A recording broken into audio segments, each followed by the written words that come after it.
Hello दोस्तों, आप सभी का स्वागत है हमारे यूट्यूब चैनल संस्कार लर्निंग पर। आज हम लोग फिर 20 क्वेश्चंस की प्रैक्टिस करेंगे जो डीएलएड में आएंगे। तो चलिए स्टार्ट करते हैं। चलिए फर्स्ट ही क्वेश्चन से स्टार्ट करते हैं।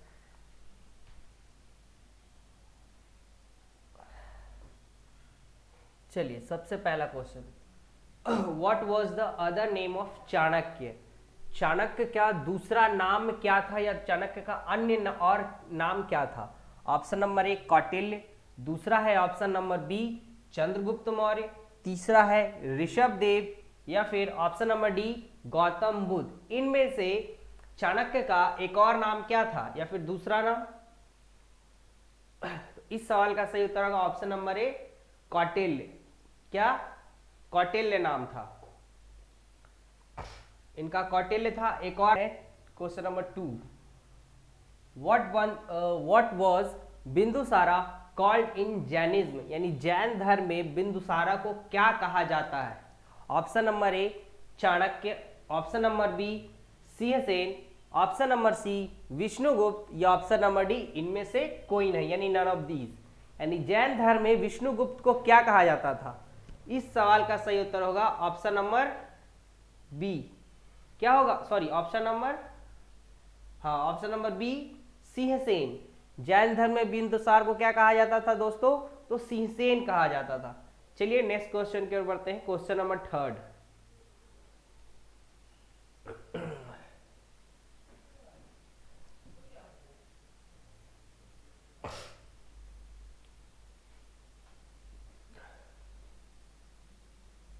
which was the first to introduce inscription in India?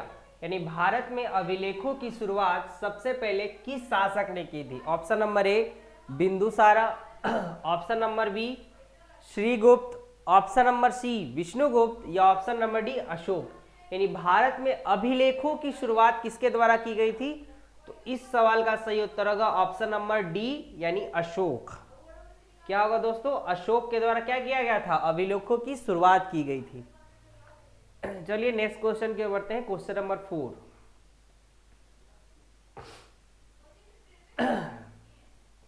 What was the script of Ashoka inscription? यानी अशोक के अभिलेखों की लिपियां क्या थी? यानी लिखा तो जाता था, यानी किस लिपि में लिखा जाता था? Option number A Devanagari, option number B Brahmi लिपि, ऑप्शन नंबर सी खरोष्ठी लिपि, या फिर option number C both B and C, यानी बी और सी दोनों। तो इस सवाल का सही उत्तर होगा ऑप्शन नंबर डी, यानी बी भी होगा। यानी ब्राह्मी लिपि में भी लिखा जाता था और खरोष्ठी लिपि में भी। किसके? अशोक के अभिलेखों को। चलिए नेक्स्ट क्वेश्चन की ओर बढ़ते हैं। क्वेश्चन नंबर 5,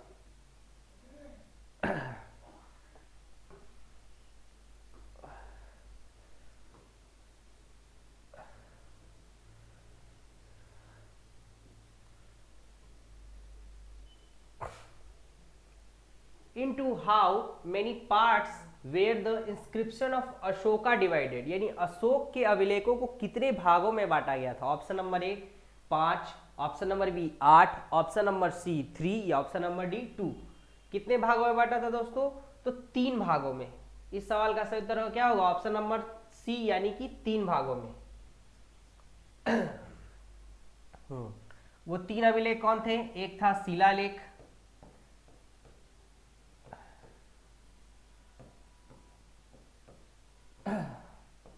दूसरा स्तंभ लेख,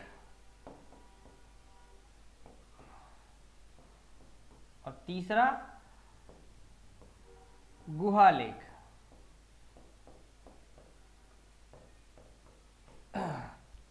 यानी ये पत्थरों पे लिखा गया था, ये पिलर होते हैं ना खंभे, उन पे लिखा गया था। गुफाओं में लिखा गया लेख था ये, इसलिए गुहा लेख के। यानी कितने अभिलेख थे अशोक के समय में? 3 अभिलेख थे। एक पत्थरों पे, एक स्तंभ पे लिखा हुआ, और एक गुफाओं में लिखा हुआ। चलिए नेक्स्ट क्वेश्चन को बढ़ते हैं। Question number 6, when was the Ashoka inscription discovered? यानी अशोक के शिलालेख की खोज कब हुई थी? Option number A 1755, option number B 1750, option number C 1789, 79, 1789 या ऑप्शन नंबर डी 1850। यानी अशोक के शिलालेख की खोज कब हुई थी? तो इस सवाल का सही उत्तर होगा ऑप्शन नंबर बी 1750 में। कब हुई थी? 1750 में पाद्रेटरी फैनथेलर के द्वारा। किसने खोजी थी? तो पाद्रेटरी फैनथेलर, इन्हीं के द्वारा क्या किया गया था? अशोक के शिलालेख की क्या की गई थी? खोज की गई थी। चलिए नेक्स्ट क्वेश्चन की ओर बढ़ते हैं, question number 7। By who was the inscription of Ashoka first read? यानी अशोका का अभिलेख सर्वप्रथम किसके द्वारा पढ़ा गया था? Option number A James Prinsep, option number B Charles Canning, option number C Lord Clive या option number D none of these, यानी इनमें से कोई नहीं। यानी अशोक के अभिलेख को सर्वप्रथम किसके द्वारा पढ़ा गया था? तो इस सवाल का सही उत्तर होगा option number A James Prinsep. किसके द्वारा पढ़ा गया था? जेम्स प्रिंसेप के द्वारा। चलिए नेक्स्ट क्वेश्चन की ओर बढ़ते हैं, question number 8। When was Ashoka inscription read? यानी अशोक का शिलालेख कब पढ़ा गया था? पढ़ा तो था जेम्स प्रिंसेप ने, लेकिन कब पढ़ा था? तो option number A 1855, option number B 1750, option number C 1789 या ऑप्शन नंबर डी 1837। कब पढ़ा था? तो ऑप्शन नंबर डी 1837 में पढ़ा था। कब पढ़ा था? 1837 में। चलिए नेक्स्ट क्वेश्चन की ओर बढ़ते हैं, question number 9। Who was the last ruler of Maurya dynasty? यानी मौर्य वंश का अंतिम शासक कौन था? Option number A Chanakya, option number B Chandragupta Maurya, option number C Rishabhdev या ऑप्शन नंबर डी बृहद्र। यानी मौर्य वंश का अंतिम शासक कौन था? तो मौर्य वंश का अंतिम शासक था ऑप्शन नंबर डी, इसका सही जवाब होगा बृहद्र। कौन थे? बृहद्र थे। चलिए नेक्स्ट क्वेश्चन की ओर बढ़ते हैं, question number 10। Who was the founder of Gupta dynasty? यानी गुप्त वंश के संस्थापक कौन थे? Option number A Bindusara, option number B Shrigupta, option number C Vishnugupta या ऑप्शन नंबर डी अशोक। तो चलिए इस सवाल का जो सही उत्तर होगा, गुप्त वंश के जो संस्थापक थे वे थे श्रीगुप्त। कौन थे दोस्तों? श्रीगुप्त थे। चलिए क्वेश्चन नंबर 11 की ओर बढ़ते हैं, next question.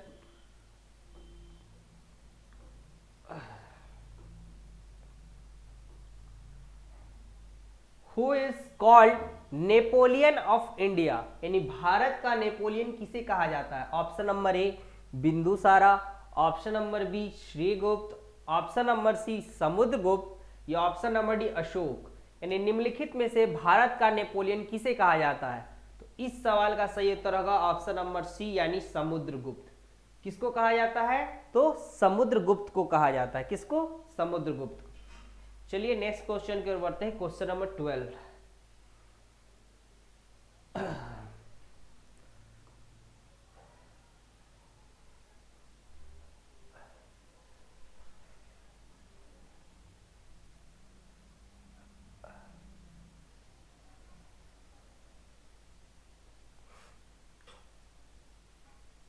During the reign of which ruler did the Chinese traveler Fahien come to India?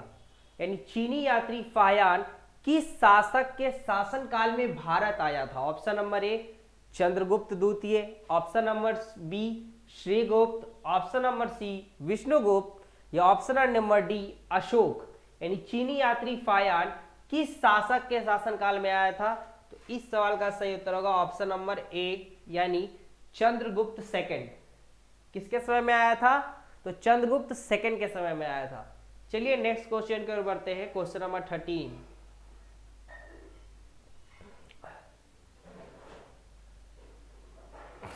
Nalanda university was established by which ruler?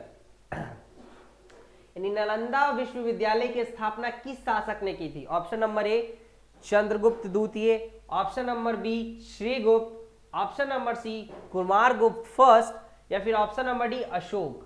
निम्नलिखित में से जो नालंदा विश्वविद्यालय की स्थापना किसके द्वारा की गई? तो इस सवाल का सही उत्तर होगा ऑप्शन नंबर सी यानी कुमारगुप्त। गुप्ता पीरियड के शासक थे कुमारगुप्त, जिनके द्वारा क्या किया गया था? नालंदा विश्वविद्यालय की स्थापना की गई थी। चलिए नेक्स्ट क्वेश्चन की ओर बढ़ते हैं। Question number 14, who was the last ruler of the Gupta empire, यानी गुप्त साम्राज्य का अंतिम शासक कौन था? Option number A Bindusara, option number B Shrigupta, option number C Vishnugupta, या फिर ऑप्शन नंबर डी अशोक। यानी गुप्त साम्राज्य का अंतिम शासक कौन था? तो इस सवाल का सही उत्तर होगा दोस्तों ऑप्शन नंबर सी यानी विष्णुगुप्त। गुप्त वंश के अंतिम शासक विष्णुगुप्त और संस्थापक कौन थे? तो श्रीगुप्त थे।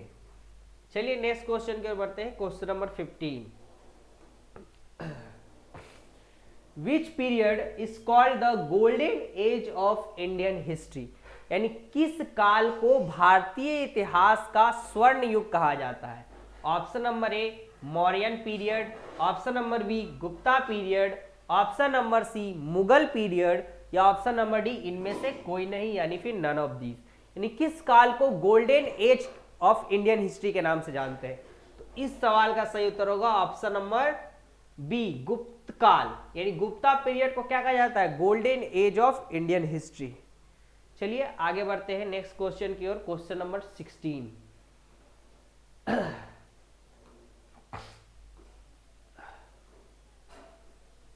Who was the first Muslim ruler to invade India, यानी भारत पर आक्रमण करने वाला पहला मुस्लिम शासक कौन था?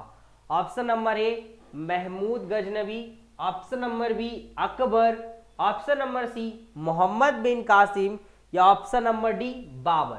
यानी भारत पर आक्रमण करने वाला पहला मुस्लिम शासक कौन था? तो मोहम्मद बिन कासिम। कौन था? इस सवाल का सही उत्तर होगा option number C Mohammad bin Qasim. चलिए नेक्स्ट क्वेश्चन की ओर बढ़ते हैं। Question number 17, how many times did Mahmud Ghaznavi attack India, यानी महमूद गजनवी ने भारत पर कुल कितनी बार आक्रमण किया था? ऑप्शन नंबर ए 20 बार, ऑप्शन नंबर बी 17 बार, ऑप्शन नंबर सी 15 बार, या ऑप्शन नंबर डी 10 बार।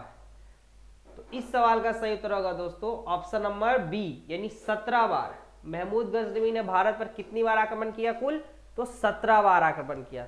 चलिए नेक्स्ट क्वेश्चन की ओर बढ़ते हैं। Question number 18, when did Mahmud Ghaznavi attack the Somnath temple, यानी महमूद गजनवी ने सोमनाथ मंदिर पर कब आक्रमण किया था?